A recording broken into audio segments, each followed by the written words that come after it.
사진이 있는데 출마하라고 전화가 왔다. 뭐 이런 내용인데요. 일단 이 무슨 출마 얘기 전에요.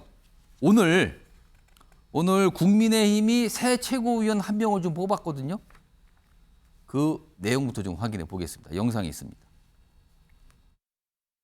최고위원직을 사퇴하려고 합니다. 그동안의 모든 논란은 전적으로 저의 책임입니다. 저의 논란으로 당과 대통령실에 큰 누가 된 점 진심으로 사죄드립니다.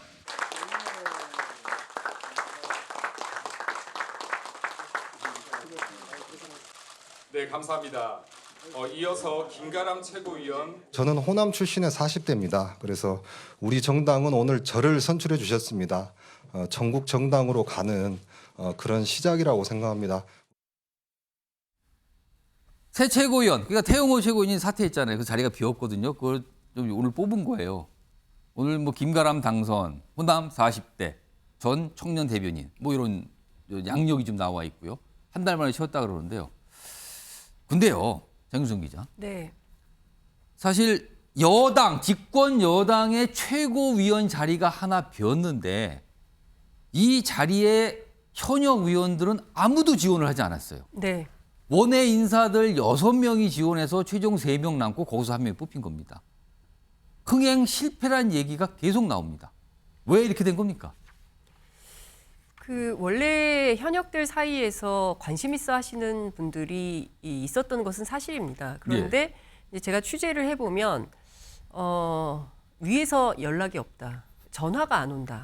이런 얘기를 해요. 연락이 있어야지 나갈 텐데. 그러니까 무슨 얘기냐면 하나를 놓고 경쟁하는 자리고 거기에다 기탁금을 4천만 원이나 내야 되는데 액수가 됩니다, 좀. 네, 그래서 잘못 출마했다가 떨어지면 오히려 망신을 살 수 있기 때문에 그것도 못 매우- 붙냐, 돈은 돈대로 들고 그렇죠. 이겁니까? 예, 돈은 냈는데 망신만 당하게 된다면 이게 남는 장사가 아니기 때문에 망설이는 분들이 많고 사실은 기다리는 분들이 있었어요. 그런데 그 연락이 최종 안 간 것 같습니다. 그래서 결국엔 주저주저 그 하다가 연락은 어디서 오는 연락을 기다린 겁니까? 뭐 지도부라고 통칭하는데요. 예, 그 저한테 인터뷰한 한 재선 의원은 예. 용산 얘기도 했습니다. 아, 용산에서 예, 오는 용산에서 전화도 없고 지도부에서도 연락이 없는데 굳이 내가 자가발전해서 출마 선언했다가 오히려 문제가 됐을 때 전화. 예. 그래도 문제가 아니겠냐. 그래서 좀 기다리는 중이다. 이제 이런 얘기를 했었거든요. 그러니까 무슨 얘기냐면 어쨌든 하고 싶은 욕망은 있으나 예, 그러나 뭐 이제 손발이 맞아야 되는데 그런 연락이 없었던 걸로 보이고요. 이 가운데 지금 언론에 알려진 바에 따르면 박성민 사무부총장이 예. 김가람 지난 청년 그 최고위원 출마했다가 낙선한 그리고 예. 이번에 청년 대변인이 된 김가람 현 최고위원이 된 거죠. 예, 최고위원. 예, 그 출마 권유를 했다는 것이고요. 박성민 의원이요. 네, 뭐 신흥윤회관으로 최근 신흥윤회관. 예, 그냥 그러니까 윤회관이 아니라 신흥입니까? 그렇습니다. 윤회관이 분화되고 있는데 원조 예. 윤회관이 있고 신흥윤회관이 있는데 신흥윤회관의 한 분으로 새롭게 지금 떠올랐다. 그렇습니다. 그래서 언론 보도를 많이 타고 있는 이런 상황인데요. 여하튼 종합해서 말씀을 드리자면 어쨌든 그 한 자리에 대해서 현역들이 하고 싶었지만 뭐 위에서 연락이 없었고 그 예. 자리는 신흥윤회관으로 분류되는 박성민 의원의 픽으로 김가람 그 40살입니다. 83년생이고요. 들어와서 하는 역할은 2030과 5060을 엮는 다리가 되겠다라는 이런 입장을 얘기를 하고 있고 또 호남 출신이기 때문에 예, 지역적인 차별성 다 영남 출신인데 그래도 호남 출신의 그러네요. 차별되네요. 네, 40대 젊은 축에 속하는 최고위원이 들어왔으니까 어떤 중도 확장력이 있겠냐라는 기대를 하는 분들도 계신데 당 내부를 취재해 보면 그런 캐릭터는 아니다. 그러니까 중도 확장력보다는 오히려 윤석열 정부를 예. 공고화하는데 더 큰 기여를 할 그러니까 장해찬 최고하고 비슷한 캐릭터이지 이를테면은 개혁 보수의 예. 입장을 대변할 그런 캐릭터는 아니다라는 것이 중론입니다. 유석 대변인은 혹시 최고위원 출마 관심 없으셨어요? 저는 뭐 그럴 역량이 안 된다고 생각하기 때문에 뭐 생각해 본 적은 없습니다. 아까 정유성 기자는 전화가 안 와서 다들 못 갔다고. 아, 그건 아니고요. 예, 알겠습니다. 일단 뭔가 집권 여당의 그래도 지도부에 이르는 최고위원 자리인데 이렇게 인기가 없을 수 있나, 흥행이 안 될 수가 있나, 뭐 이런 지적이 있었거든요. 그래서 그럴까요? 우병우 전 청와대 민정수석 오늘요 언론 인터뷰에 등장을 했거든요. 그리고 많은 분들은 우병우 전 수석을 어떤 한 가지 모습으로 기억하고 있죠. 그 모습 포함한 몇 가지 영상이 준비되어 있습니다. 보시죠. 가족회사 자금 유용한 것에 대해서 인정하십니까? 구속되시면 마지막 인터뷰일 수도 있는데 한마디만 해주십시오. 국민들에게 하실 말씀이 있다면요? 대통령 관련해서 참으로 가슴 아프고 참담한 그런 심정이 들어가 있습니다. 이게 제 숙명이라면 받아들이고 또 헤쳐나가는 것도 제 몫이라고 생각합니다. 벌써 한 6년 가까이 된 영상들이었습니다. 오랜만에 봤는데요. 저 모습 있죠. 뭐 레이저라고도 하고 뭐 눈빛이라고 하는데 그 표현이 여기까지 많은 분들이 기억하고 계신데 오늘 나온 인터뷰 내용 중에서 핵심은 이걸로 보입니다. 총선과 관련된 질문을 받았는데 총선 출마 전화 많이 온다. 그러니까 본인 보고 출마하라는 전화가 많더라 요즘에. 그리고 평소 알던 사람도 만나면 항상 그것부터 물어보더라 나한테. 일단 뭔가 관심을 받고 있다 이 뜻이 되죠. 그리고요. 이 얘기를 남깁니다. 국가를 위해 할 일을 생각하고 있다. 국가를 위해 내가 무엇을 할 것인가가 내가 요즘 고민이에요. 그럼 이거 심상치 않은 거거든요, 지금요. 이런 말을 한다는 거는 요겁니다. 자, 그럼요. 여기서 네 분께 OX 질문 바로 하나 드릴 테니까 바로 올려주시면 됩니다. 우병우 총선 등판설이 나오는데 우병우 전 수석 총선에 나온다 생각하시면 O, 이건 아니다라고 생각하시면 X를 골라주세요. 들어주세요. 세 분이 O고 두 분이 X예요. 아니, 한 분만 X예요, 지금요. 자, 그렇다면은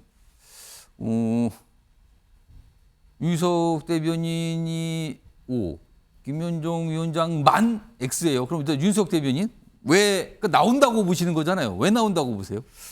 지금 그 화면 보셨잖아요. 예. 그 검찰 소환되는 그 과정, 재판 과정에 이제 저 영상인데 좀 되긴 했지만 그 굉장히 본인이 한 행위에 대한 어떤 평가에 대해서 세간의 평가에 대해서 굉장히 그 억울함 뭐 이런 거 많이 느끼는 그런 표정이잖아요. 본인의 명예 회복을 위해서라도 예. 이 상당한 시간 동안 절치부심한 걸로 보이고요. 저는 지금 얘기 보면은 국가를 위해서 뭘 할지 생각하겠다. 정치 영역에 없었던 사람은 모르겠는데 예. 큰 역할을 하셨던 분이기 때문에 그런 단어를 썼다는 것 자체는 정치하겠다는 얘기로밖에 저는 해석이 안 된다고. 인터뷰하면서 이건 알아서 들으세요 이 표현입니까 그럼? 그렇습니다. 그래서 우병우 전 수석 입장에서는 총선에 출마해서 지역 국민들의 선택을 받는 것이 예. 결국 본인의 명예회복을 하는 가장 좋은 방법이라고 생각했을 겁니다. 인터뷰에서 총선 출마라는 전화를 많이 받았다 그러는데 누가 이렇게 전화를 하시는 겁니까 요즘에? 전화 얘기를 많이 하시는데 예. 누가 이렇게 전화를 하시는 거예요 지금 우병우 전 수석한테? 우병우 수석을 뭐 좋아하시는 분들도 있지 않겠습니까? 그분들이 우병우 수석을 통해서 또 얻고자 하는 어떤 마음이 있기 때문에 예. 저분을 대리로 해서 이분이 출마해서 당선되는 것을 보고 싶어하는 그런 마음이겠죠. 박근혜 정부 때 사람 인물들이실까요? 모르겠습니다. 그걸 뭐 밝히지 않았어요. 자, 이번에 유일하게 출마 안 할 걸로 본다고 하신 분이 김현정 위원장인데 어떤 이유입니까? 일단 출마를 하려면 공천을 받아야 되잖아요. 그렇죠. 그럼 공천은 누가 결정합니까? 뭐 국민들은 이제 다 알고 계시는 것 같은데. 그리고 윤석열 대통령이나 그쪽 그 대통령실에서 예. 공천에 대해서 좀 이렇게 공천을 허락해야 되는데 예. 과연 우병우 전 실장을 민정수석을 공천할 것이냐에 대해서 저는 하지 못할 것이다라는 생각이 있어서. 국민의힘에서 공천 못한다. 예. 왜냐하면 이제 뭐 TK 지역의 민심을 수렴하기 위해서 박근혜 예. 전 대통령과 같이 일했던 분들을 좀 이렇게 총선에 출마시킨다 그런 얘기도 있지만 이 우병우 전 민정수석 같은 경우에는 국정농단을 방조하고 그 당시에 불법 사찰 혐의로 유죄 판결 받으신 분 아닙니까? 예. 그 당시에 그거를 사면 복권해가 그때 변호사 자격도 박탈됐거든요. 근데 그것을 윤석열 정부 들어서 사면 복권시켜서 이제 올해 초에 변호사 개업을 하신 분 아닙니까? 그렇습니다. 그러니까 그런 이미지가 있는 분이라서 과연 그 당시에 그리고 또 검찰 출신이기 때문에 사면 예. 복권해줬다라는 비판도 있었거든요. 오. 그런 게 공천을 주고 출마를 하게 되면 국민들로부터 그 큰 비판을 받기 때문에 당에 결국 도움이 되지 않을 거거든요. 그래서 그런 그 결정을 하기가 현실적으로 쉽지 않지 않을까 이렇게 생각해서 공천이란 현실적 장벽이 있다. 이거는 이유를 좀 얘기하신 거네요. 뭐 두 분도 오해하셨는데요. 여기서 다른 인물이 등장하는 영상도 있거든요. 그것부터 좀 마저 확인해 보겠습니다.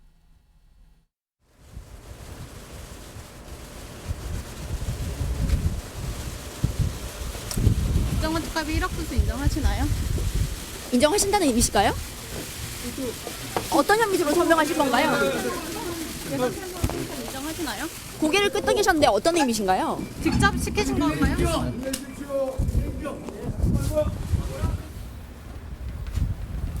오늘 소명 어떻게 하셨습니까? 특활비 아까 인정하신다고 끄덕거리셨는데 그거 계속 인정하시는 거예요?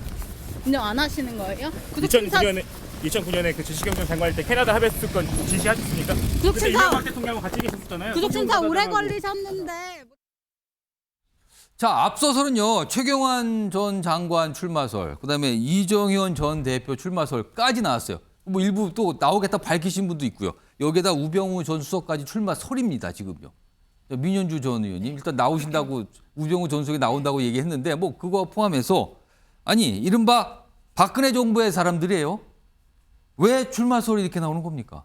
아까 뭐 윤희석 대변인이 자세하게 언급했지만요. 이분도 지금 그리고 오늘 나온 이제 우병우 전 수석의 예. 인터뷰 내용에서 전 눈에 딱 들어왔던 게 정치의 사법화, 사법의 정치화 이 단어를 썼어요. 그러니까 결국에는 본인의 억울함 그리고 본인의 공직에서 있었던 그런 많은 일들이 법적인 문제로 인해서 정치화된 사법의 문제로 인해서 내가 명예가 실추됐다. 그럼 탄압받았다는 겁니까? 그렇게 생각을 하는 것 같아요. 그래서 명예회복이라는 것이 가장 중요한 아까 지금 언급한 세 분의 키워드가 아닐까라는 생각이 듭니다. 뭐 이분들이 국민의힘에서 공천을 받느냐 안 받느냐는 예. 그 다음의 문제고요. 뭐 특히 최경환 전 총리 같은 경우, 부총리 같은 경우에는 지역구 출신이지 않습니까? 지역구에서 지역구 정치인을 했지 않습니까?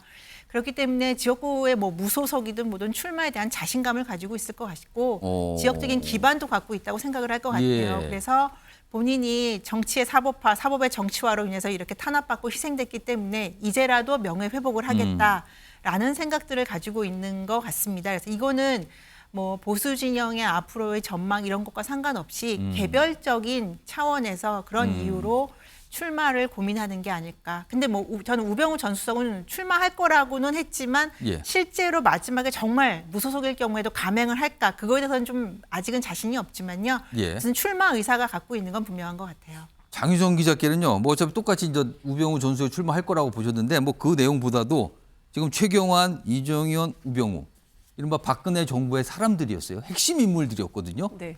근데 이분들의 출마설이 나오는데 정말로 이분들이 국민의힘에 공천을 받고 출마를 할 수 있을까? 아니면 무소속이라도 감행을 할까? 이거 어떻게 전망하십니까? 뭐 언론에는 TK 신당설도 나오고 있습니다. 아. 그러니까 내년 총선을 앞두고 여러 예. 가지 이제 그 전략가들이 이런 판도 짜보고 저런 판도 예. 짜보고 뭐 이제 이런저런 모색이 있는 건데요.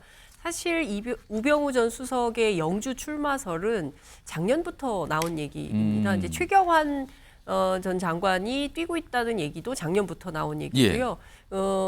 무소속으로 출마할 가능성이 높다라는 판단을 하고 있는 것이죠. 왜냐하면 영주고등학교 출신이거든요. 그 영주 수재 뭐 이렇게 알려져 있기 때문에 예. 동네에서 굳이 그 국민의힘 간판 없어도 무소속으로 얼마든지 경쟁력 있는 후보다라고 생각을 꼭 하는 것 여당 같고요. 소속이 아니어도 된다. 그렇죠. 예, 그러니까 그 지역적 특성을 예. 기반으로 하기 때문에 그리고 또 박근혜 전 대통령의 간판이 있다면 해볼만하다. 그리고 그 지역에 아마도 제가 알기로는 국민의힘 후보가 예. 굉장히 유력한 후보가 있는 것은 아닌 걸로 알고 있습니다. 그렇기 때문에 경쟁에서 밀리지 않는다라는 판단을 하고 있는 것 같고요.